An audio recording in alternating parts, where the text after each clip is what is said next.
Welcome back to Around the Felt Sports, Broncos Country. Let's ride. Time to talk about the Denver Broncos 2025 season after a very surprising and successful 2024 with rookie quarterback Bo Nix. I'm your host, Colin Tong. Joining me, as always, my co-host, Reagan Loescher. Oh, yeah. Let's get it. You ready to ride that pony? Let's go. Oh, I'm ready to ride that pony. Let's get it, man. I'm excited for a big pod. The Denver Broncos, 9.5 win total. Favored in 12 of 17 games in 2025. They won 10 last year, with only one of those wins being fewer than 8 points. So when they won, they beat the brakes off of their opponents. Some key additions here to this defense in particular. Dre Greenlaw at linebacker, widely regarded as one of the best in the league. Talana Hufanga, safety in San Fran, all-pro in 22. He's been hurt the past 2 years. Jade Baron, very surprising in round one, going with a defensive back, but should step into that slot corner role for an already elite secondary and defense. Then the offense. Evan Ingram and RJ Harvey, some good additions. Some losses, Cody Barton, Javonte Williams, who that's addition by subtraction at this point, and your boy Zach Wilson, Reagan. So with that being said, where do you have the Denver Broncos in 2025? Well, you lose Zach Wilson, you go 0-17. Now, I have them actually going 10-7. I have them getting the first wild card with tiebreakers. I know I just said in our other pod we just did about the Chargers that I had them going 10-7 as well, but I do have the Broncos getting the advantage on that. So they are the first wild card. I'm so bought in on this defense. Bringing in guys like Hufanga and Greenlaw, and drafting Baron. Like those are three huge adds to an already sick defense. I mean, you had 3 All-Pros last year. You had the Defensive Player of the Year. So this defense it's hard to find a hole, and then the offense, I think, got a lot better too. I like how, they're continuing to build around Bo Nix. I'm happy they're bringing Evan Engram because I think that was a part of the offense they really didn't have last year was a reliable tight end. And I think Evan Engram could have a massive season for them. And then between drafting Harvey and bringing in Dobbins, I think that's huge for the run game because that was another thing they really didn't have. So those are two facets of the offense I think they're going to unlock for him to really open it up. And I know they just re-signed not re-signed, but extended Courtland Sutton, and Marvin Mims really balled out down the stretch and in the playoffs. So I love. He's going to get in the field more. Not the playoffs, they need him out there more because his snap share wasn't very high, but he made a ton of big plays. He's a burner, dude. And I'm curious to see how Pat Bryant does out of Illinois too, the rookie. So he's getting a lot of love. Definitely, yeah. I mean, so there's a lot of weapons here that are new to this offense that I think can really unlock Bo Nix and take him to that next level.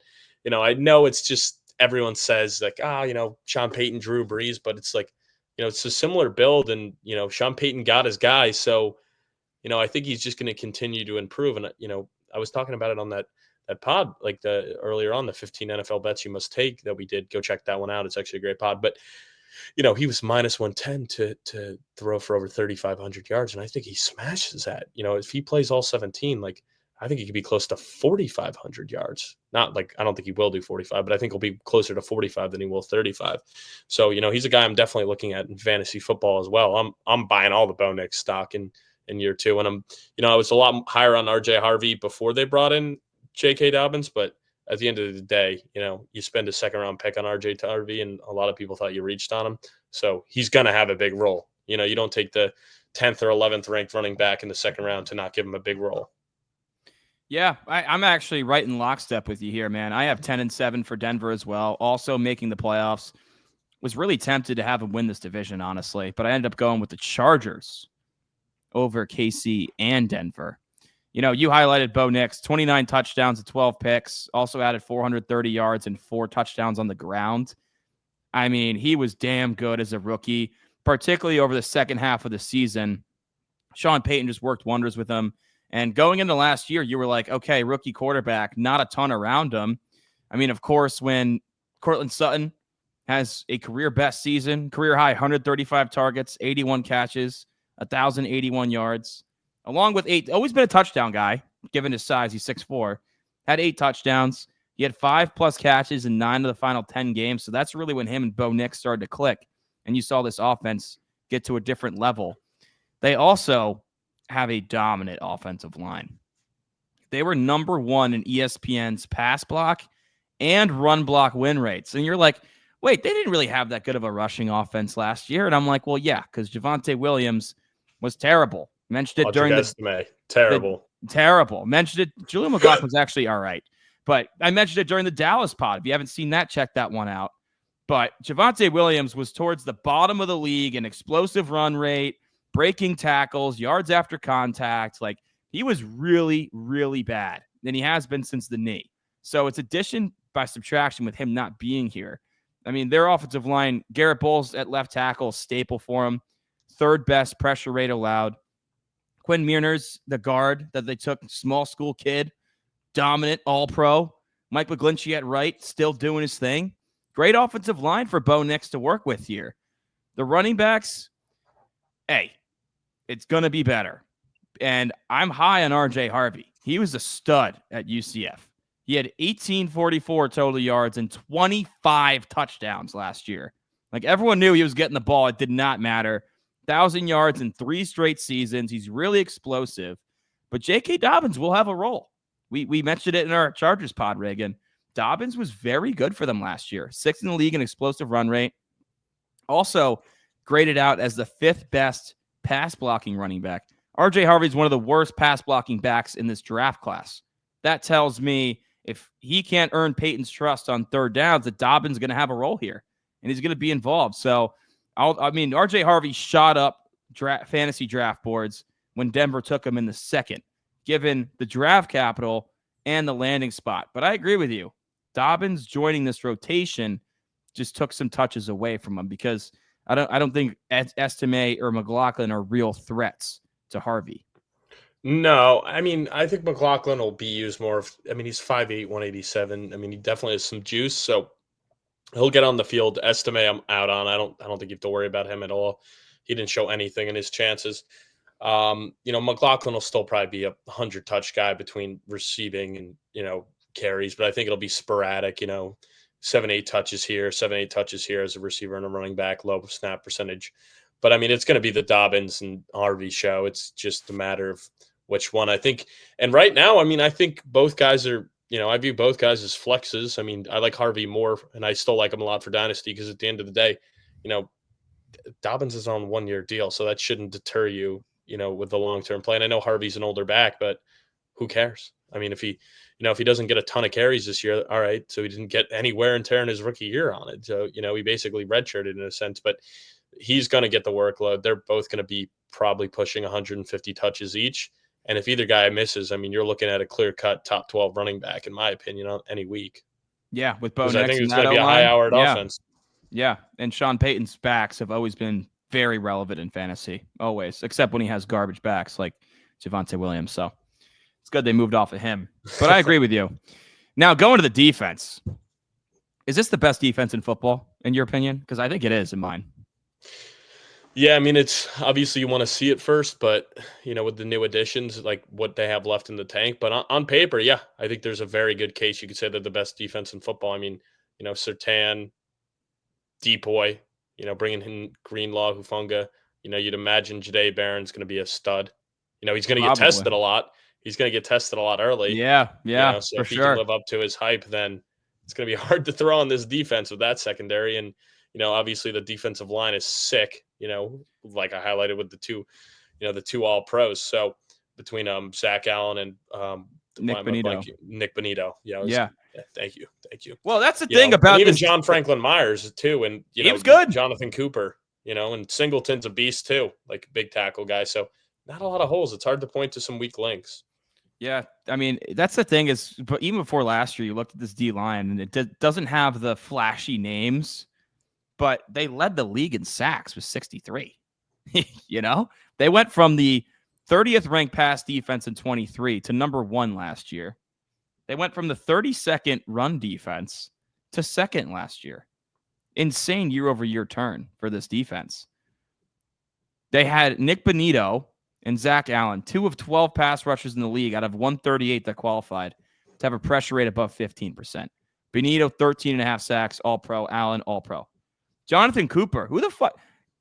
How many people outside of Denver know Jonathan Cooper? 10.5 sacks. Like, It's insane. They have the production they got from these guys. And then, of course, John Franklin Myers, working that 3 to 5 tech range, still a damn good football player, really good against the run. So I look at this defense. Ex-Jet, shout out. Yeah, ex-Jet, shout out. Then you had Dre Greenlaw to this linebacker group, and it's like, man. And you got the DPOY in the back end. Like, this is a sick defense. They have middle of the pack schedule like most of the AFC West, so not super concerned there. They were 1-6 in one-score games last year. Only the Giants were worse. So you hope to see some better outcomes from Bo Nix in year 2 in those tight games. And I don't know, one thing that I am a little concerned about, which I think will change this year, their only wins against playoff teams last year, week 3 against Tampa Bay and week 18 against KC when they rested their starters. So we need to see some better production against good teams this year for the Broncos. But at the end of the day, in my mind, Bo Nix year 2, Sean Payton, one of the top offensive lines, one of the top defensive lines, one of the top defenses. That's a recipe for winning some football games.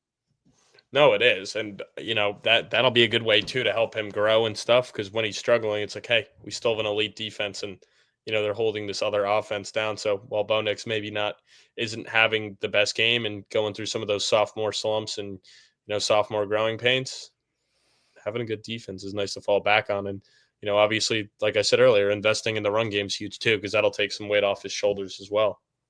100%. So with all that being said, who's your MVP for the Denver Broncos? I think you go Bo Nix or Pat Surtain here. Or you can go one of the pass rushers. One of their all-pros. Yeah. Oh, man. This is one of those teams. You don't have to go quarterback, although Bo Nix was damn good in 24. Yeah, who's going to be the best player? I mean, it's kind of hard to not go Surtain. I might go with Bonitto. I think I'm going to go with Bonitto. Well, yeah, I'll go with Bonitto. Means your DPOY, too. So you got to go Bonitto as DPOY this year. Yeah, I think I'm going to go with Bonitto. I think he's going to continue to grow off of that and really establish himself as, the cream of the crop edge rushers in the league. I mean, dude obviously bursted onto the scene last year. I mean, outside of Denver, that's another guy where it's like, I don't know if a lot of people were, picking him to be an all-pro. When he's a second-round pick. I mean, obviously the Capitals there to Oklahoma, but I don't know about you, but were you super high on him going into last year? No, I mean, I knew of him at Oklahoma. I read a ton about him in the draft cycle. I knew he had the tools to do it. I mean, he was picked in the second round, 64th overall for a reason, because he didn't just put it all together in college at Oklahoma.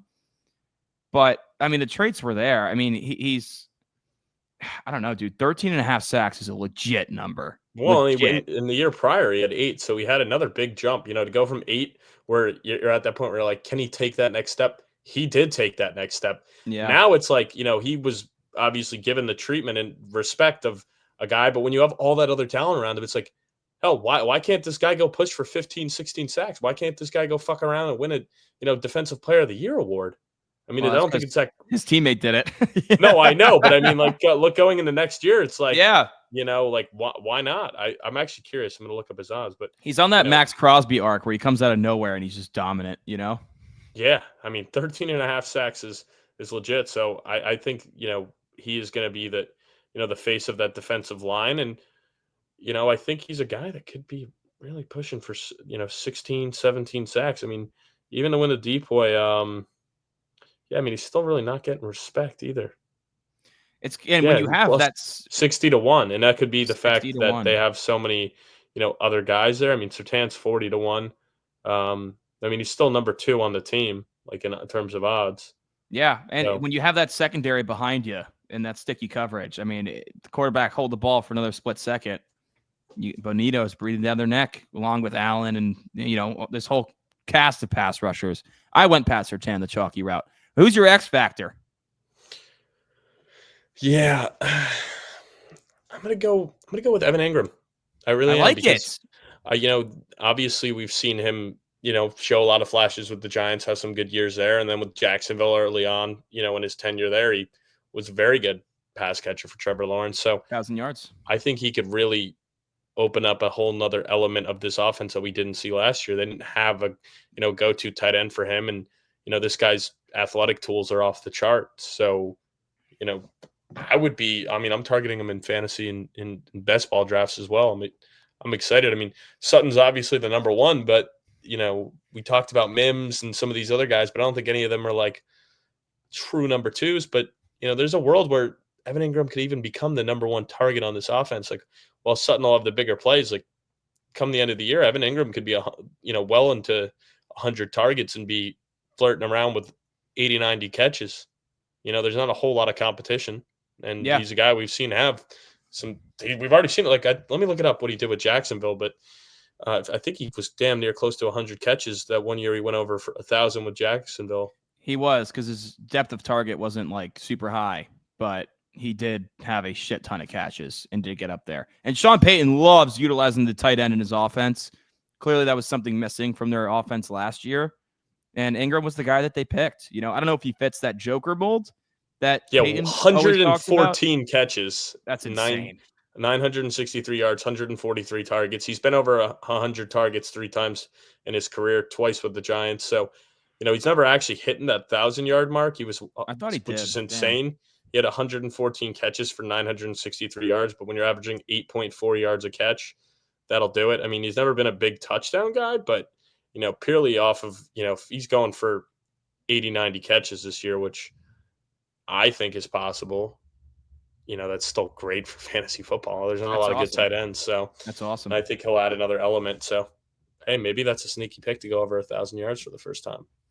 I like it. I went with Bo Nix as the X factor. Let's do more of what we did the second half of last year and continue to take strides into year 2. No sophomore slumps allowed under Sean Payton. And when you have a dominant offensive line in front of you, they added a couple backs. They added Evan Ingram. I would have liked them to use a first-round pick on someone else to help Bo Nix, but he's still the X factor, because if he takes that next step and is considered a top 10 to 12 quarterback in football, their odds of winning this division go up significantly. I mean, hey, with a defense like that, I guess that's what their thought process was like, hey, we're still going against Herbert and Mahomes twice a year. And, if we do get past them, like, we still got to go against Allen and all those guys. So it's like, hey, if we can just stack up the defense with studs, which clearly they've done, then, and can limit them, then it's like, hey, Bo Nix, we only need you to put up 20 points to go beat this team, because we just shut down Patrick Mahomes or Joe Burrow or Lamar Jackson or, Josh Allen, whoever. So is it crazy, though, taking a DB in the first round when you had a young quarterback in Bo Nix show all those flashes, when you were the number one pass defense in football last year and have the DPOY in the back end? I guess I don't know. I don't think it is. Because I think ultimately I don't think that moves the needle for them, where it's like, hey, at the end of the day, you're going to come up short probably because of Patrick Mahomes or one of those other quarterbacks like I highlighted just outdueled Bo Nix. So, and I think even getting him a fresh new toy, he's still not outdueling one of those. So it's, hey, let's lower their playing field so our guy can outplay them. So I think they're doing a smart approach, and they're like, we're just going to build the best defensive possible and know that, hey, we have Bo Nix who's capable to get it done if we can, limit the other offense. Yeah, that makes sense. I mean, I saw rumors after the draft from some Broncos beat reporters that they were going to go running back at that pick until Jade Baron was on the board. And they rated him so high, they were not going to pass on him. So if that's the thought process, I get it. He did fall. I didn't expect him to be there. Yeah, I didn't either. But, it would have been nice for Bo Nix to get some help after, we saw the Patriots get Drake May a ton of help. Caleb Williams got a ton of help in Chicago. It just would have been nice for them to add a weapon. But I get it. If he's that high on your board, you're not just drafting for 25. So take Jade Baron, make a strength even greater of a strength.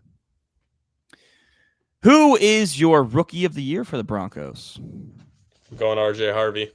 Now, I just said that right away because it's so, I was so high on him before they brought in J.K. Dobbins, and now it's like I don't know if he's going to have the workload I thought he would.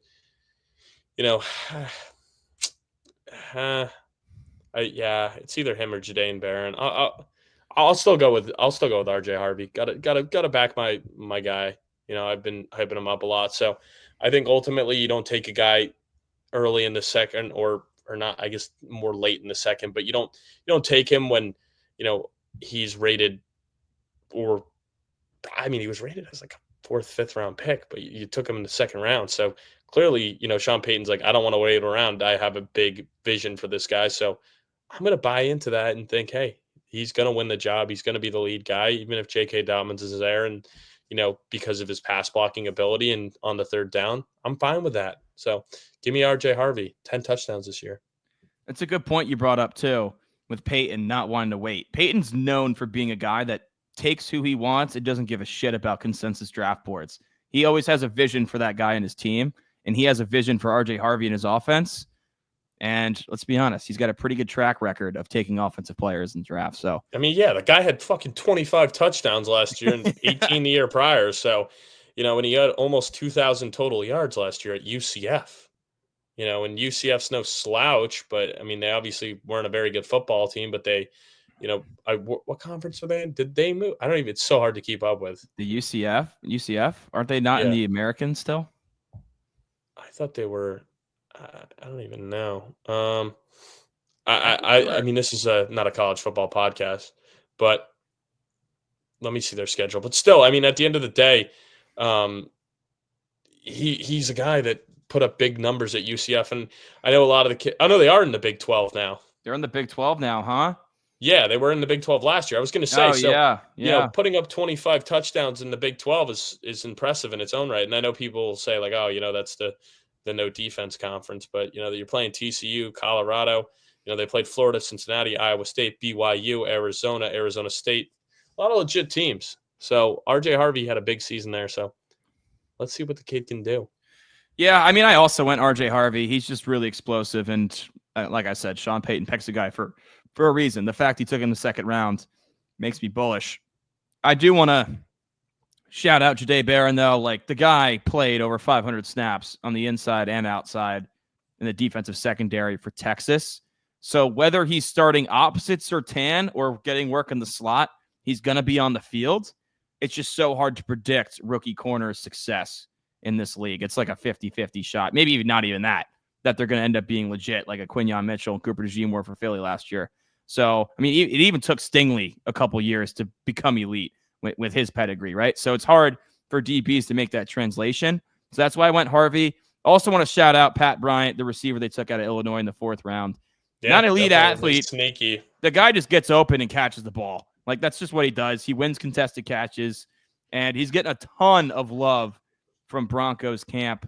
And I listened to a lot of, Todd McShay, and man, that crew is just singing the praises of Pat Bryant, saying, you got to stash him. He's going to be a player for this team. And a wide receiver room that's waiting for guys to break out and get a larger snap share. I know we mentioned Marvin Mims earlier. I hope he gets a lot more work because I took him in some best ball as well. But yeah, I also want to shout out Pat Bryant. DPOY, we already went through it. I got Surtain. You got Bonitto. Fantasy. Yes, anyone you really want to target outside of RJ Harvey? We've already. Well, Evan Ingram, my X factor. Yeah, Evan Ingram, baby. That's your guy.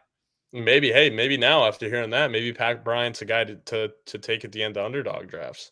I'm also not out on Sutton either. I mean, he's Bo Nix's guy, so I still don't think he's getting the respect where, you can get him in the 5th, 6th round. It's like, oh, you may have a top 12 wide receiver because he was hella consistent last year. Yeah, I'm not going to lie. I like a lot of pieces on this offense at their ADP because, like, no one really had a big season for him last year outside of Sutton.